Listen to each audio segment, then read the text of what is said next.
सिर्फ हंगामा खड़ा करना जिनका हो मकसद, उनको तर्क से नहीं समझाया जा सकता। महुआ मोइत्रा ने फिर से एक बात ये साबित कर दी है। महुआ मोइत्रा बहुत हीले हवाले करने के बाद संसद की एथिक्स कमेटी के पास तो पहुंची, लेकिन शायद वो तय करके आई थी कि एथिक्स कमेटी के सामने पेशी में चाहे जो भी बात हो, हंगामा पूरा करना है, बवाल काट देना है, खूब रोना धोना मचाना है और फिर विक्टिम कार्ड खेलना है। और हुआ भी बिल्कुल यही। जरा सांसद महुआ मोइत्रा की बॉडी लैंग्वेज को गौर से देखिए। क्या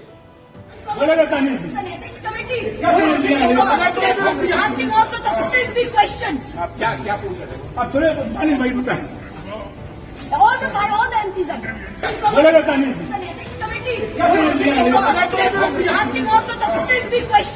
क्या पूछ रहे हैं आप? थोड़े मानी भाई बताएं।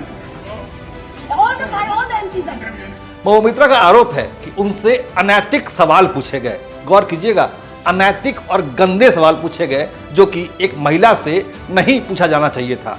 एथिक्स कमेटी में विपक्ष के सांसदों दानिश अली और गिरिधारी लाल यादव ने महुआ मोइत्रा के सुर में सुर मिलाया और खूब हंगामा मचाया। अब जरा हम आपको बता देते हैं कि वो कौन से कथित रूप से अनैतिक सवाल थे जिन पर महुआ मोइत्रा को इतना ज़्यादा गुस्सा आ गया। सूत्रों ने बताया है कि महुआ से ये सवाल पूछे गए थे कि आपने कहाँ की यात्रा की, आप किससे बातें करती हैं, आपने किन दोस्तों से आपकी बातें हुई हैं, आप किन होटलों में रुकी, आपके होटल्स का बिल भुगतान किसने किया, क्या आप अपने फ़ोन के रिकॉर्ड दिखा सकती हैं, 2023 में आपने हिरानंदानी से कितनी बार संपर्क किया, आप कितनी बार दुबई गईं, दुबई के किस होटल में आप रुकीं। दरअसल एथिक्स कमेटी ने महुआ से ये सवाल इसलिए पूछे क्योंकि दर्शन हिरानंदानी ने अपने हलफनामे में जो आरोप लगाए थे वो इसी आशय से जुड़े हुए थे।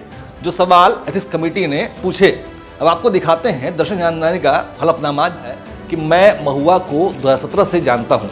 जब मैं उनसे बंगाल ग्लोबल बिजनेस समिट में मिला था, उस समय महुआ बंगाल में विधायक थीं और समिट में उद्योगपतियों से मिल रही थीं। उस मुलाकात के बाद मैं और महुआ लगातार संपर्क में रहे और धीरे धीरे करीबी दोस्त बन गए। महुआ बहुत महत्वाकांक्षी थीं, वो राष्ट्रीय स्तर पर अपना नाम बनाना चाहती थीं। महुआ को उनके करीबियों ने सलाह दी कि इसका सबसे छोटा रास्ता पीएम नरेंद्र मोदी पर निजी हमला है, लेकिन इसमें समस्या ये थी कि पीएम मोदी की प्रतिष्ठा बड़े स्तर पर है, कोई नीति शासन या निजी आचरण के स्तर पर उनको कोई आरोप नहीं लगा सकता है। ऐसे में महुआ को लगा कि पीएम मोदी पर गौतम अडानी से जुड़े आरोप लगाए जा सकते हैं, क्योंकि वो दोनों समकालीन हैं और दोनों ही गुजरात से आते हैं। अडानी की तरक्की से कुछ बिजनेसमैन में जलन भी थी, इसलिए महुआ को उनसे मदद मिली। हिरानंदानी ने अपने हलफनामे में आगे लिखा है कि महुआ जानती थी कि इंडियन ऑयल कॉर्पोरेशन हमारी कंपनी की जगह धर्मा LNG, जो कि अडानी ग्रुप का ज्वाइंट वेंचर है, उसके साथ लॉन्ग टर्म एग्रीमेंट करने वाली है। मोइत्रा ने कुछ सवाल तैयार किए जिससे संसद में अडानी ग्रुप को निशाने पर लिया जा सके। उन्होंने मेरे साथ संसद की ईमेल ID और पासवर्ड शेयर किए ताकि मैं उनको जानकारी दे सकूं और वो उन सवालों को संसद में उठा सकें। हिरानंदानी अपने हलफनामे में लिखते हैं कि समय के साथ महुआ मोइत्रा के साथ मेरी दोस्ती बढ़ती गई। मुझे यह भी समझ में आया कि उनके माध्यम से मुझे विपक्ष द्वारा शासित अन्य राज्यों से समर्थन मिलेगा, क्योंकि वो इस समय एकजुट हैं। महत्वपूर्ण बात यह है कि उन्होंने मुझसे बार बार मांगे की और मुझसे तरह तरह के अनुग्रह मांगे जिन्हें मुझे पूरा करना पड़ा। उनके संपर्क में रहने और समर्थन पाने के लिए जो मांगे थी वो मैंने पूरे किए। उनमें महंगे गिफ्ट सामान देना शामिल था। हिरानंदानी ने बताया कि दिल्ली में महुआ के आधिकारिक रूप से आवंटित बंगले के नवीनीकरण यात्रा व्यय पर उन्होंने खर्चा किया। मैं उन्हें नाराज करने का जोखिम नहीं उठा सकता था। कई बार मुझे लगा कि वो मेरा अनुचित फायदा उठा रही हैं और मुझ पर उन चीज़ों के लिए दबाव डाल रही हैं जो मैंने नहीं किया, लेकिन मेरे पास कोई विकल्प नहीं था। आपने महुआ मोइत्रा से पूछे सवालों को भी देखा और दर्शन हिरानंदानी के हलफनामे को भी देखा। अब जरा आप स्वयं ही फैसला कीजिए कि एथिक्स कमेटी के सवाल हिरानंदानी के हलफनामे से जुड़े हुए थे या नहीं, और इन सवालों में गंदा या अनैतिक जैसा क्या था जिस पर महुआ मोइत्रा ने इतना हंगामा मचा दिया। उनके ऊपर कंप्लेन है हिरानंदानी जी का, जो उसके सवाल थे उस सवाल से बचने के लिए उन्होंने इस पूरे विषय को वॉकआउट करने का काम किया। महुआ मोइत्रा के द्वारा जो अनैतिक आचरण का किया गया है, जो उनके ऊपर अनैतिक आचरण का आरोप है, उसकी विस्तृत और गहन जांच करना।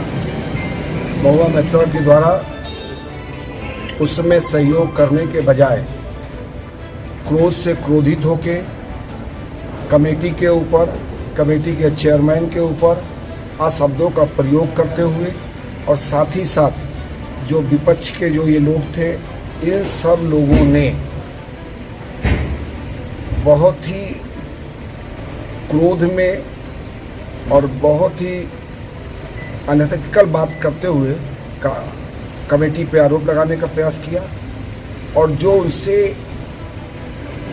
उनके ऊपर कंप्लेन है हीरानंदानी जी का, जो उसके सवाल थे, उस सवाल से बचने के लिए उन्होंने इस पूरे विषय को वॉकआउट करने का काम किया। दरअसल ये बहुत ही पुराना तरीका है किसी मामले से ध्यान भटकाने का, डाइवर्ट करने का और विक्टिम कार्ड खेलने का। आप जिन सवालों का जवाब देने में कंफर्टेबल नहीं होते हैं तो रोना धोना शुरू कर दीजिए, जांचकर्ताओं पर ही सवाल उठा दीजिए, बवाल करना शुरू कर दीजिए। महबूबा मित्रा ने गुरुवार 2 नवंबर को एथिक्स कमेटी के सामने जो भी किया वो अप्रत्याशित नहीं था। उन्हें ऐसा ही करना था और उन्होंने यही किया भी। ये पहले से प्रेडिक्टेड था कि महबूबा यही करेंगी, लेकिन इस तरह का बवाल मचाकर वो एक सांसद के तौर पे अपनी जिम्मेदारियों से बच नहीं सकती हैं। उन पर जो सवाल उठे हैं वो पूरी तरह मजबूती से कायम है। वो ये हैं, महबूबा ने पैसे लिए या नहीं लिए, संसदीय आईडी और पासवर्ड शेयर करना देश की सुरक्षा के लिए खतरा था या नहीं था, संसद में महबूबा के प्रश्न किसी विशेष बिजनेस ग्रुप को फायदा पहुंचाने और दूसरे को नुकसान पहुंचाने के थे या नहीं। महबूबा इन प्रश्नों से बच नहीं सकती हैं, उन्हें इनका जवाब देना ही पड़ेगा, चाहे आज या फिर बाद में। ये प्रश्न उनका पीछा छोड़ने वाले नहीं हैं, भले ही वो कितना भी बवाल मचा लें। जय हिंद, जय भारत।